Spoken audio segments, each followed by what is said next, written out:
So the new Trump assassin just dropped, and there's some spicy details already. Ryan Routh, very strange guy who's lived a very strange life. And this time, the internet was wise and archived all of his socials as much as possible before the FBI took it all down. So here's some basics on what we know about him, and one really interesting rabbit hole about who he might be. Right off the bat though, it's super early. This is all speculative. Take your time, pump the brakes. We're just digging through dirty laundry. We don't know what sticks yet.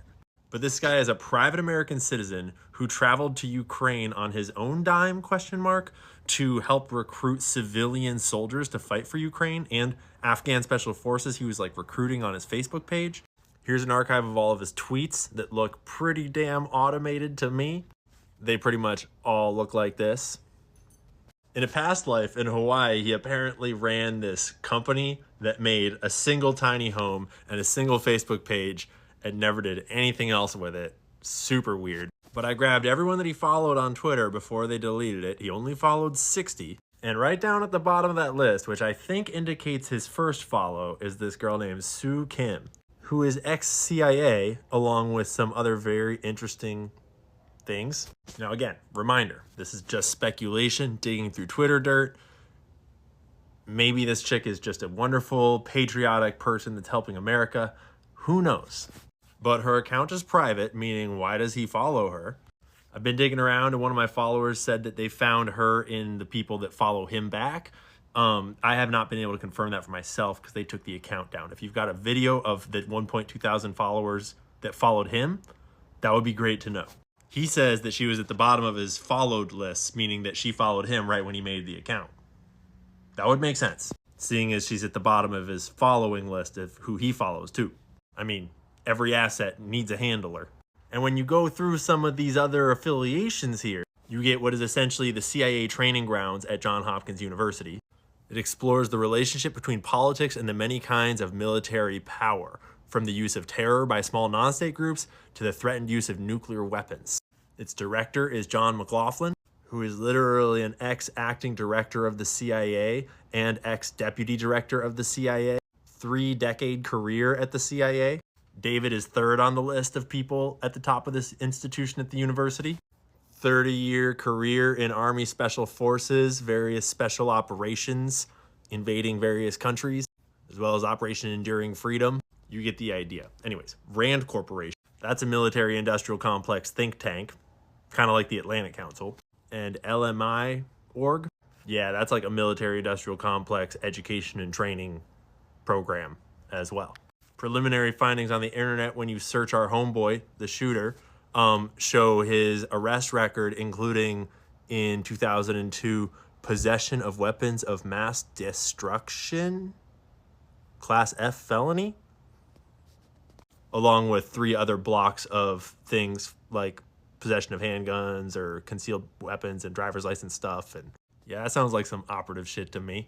But again, we don't know any of this yet. We're just digging through dirty laundry on the internet. It's hard to tell what's real. But this is a photo of the weapon he used and the setup he had.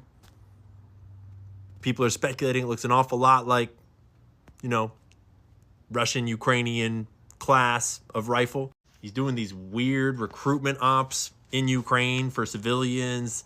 Well, he's like posting on his Facebook all the time to like no followers about how he's recruiting hundreds of civilians to fight for Ukraine. Posting for like Afghan special forces to contact him so they can come fight in Ukraine. But he's like just a random citizen from Hawaii. And one of the 60 people he follows is this CIA gal that allegedly follows him back. That looks an awful lot like a handler or a contact. His account looks an awful lot like a bot or an MK Ultra or a Pato. Who knows what the hell this is.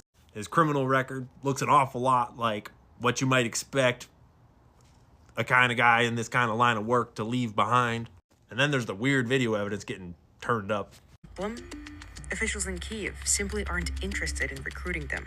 Ukraine is reluctant to be cooperative. That's Ryan Ruth, a U.S. citizen who set up the International Volunteer Center in Ukraine to help connect foreigners to Ukrainian military units. Now I'm talking to over 100 soldiers every day, and pretty much everybody All of my contacts in Ukraine, they were adamant and pretty much yelled at me every time that I suggested that we bring in Afghans. The Ukrainian government didn't respond to our request for comment, but a source close to the officials in Kyiv told Semaphore that their top concern is the question of loyalty in the thick fog of war. The biggest thing is spies. They're afraid that anybody and everybody is a Russian spy. Shout out to some bitch I know on X, who currently has one of the best archives of all of his socials and accounts.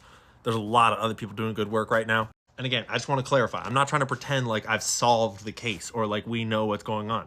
We just have learned by now that the FBI is going to just cover everything up. And so it's up to us to try to dig everything out before they do. So that's what we're doing.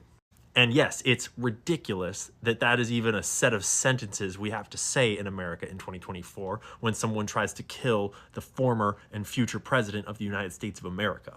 And I mean, I can only imagine who might be backing up these operations to try to shoot him and who might be providing the intel and the access and the cover-ups, etc. So last thing I'll say, Ryan Routh, he's currently in custody. He was driving away in an SUV. They caught him. He's alive for now. And I just want to remind us all, Ryan Routh did not kill himself.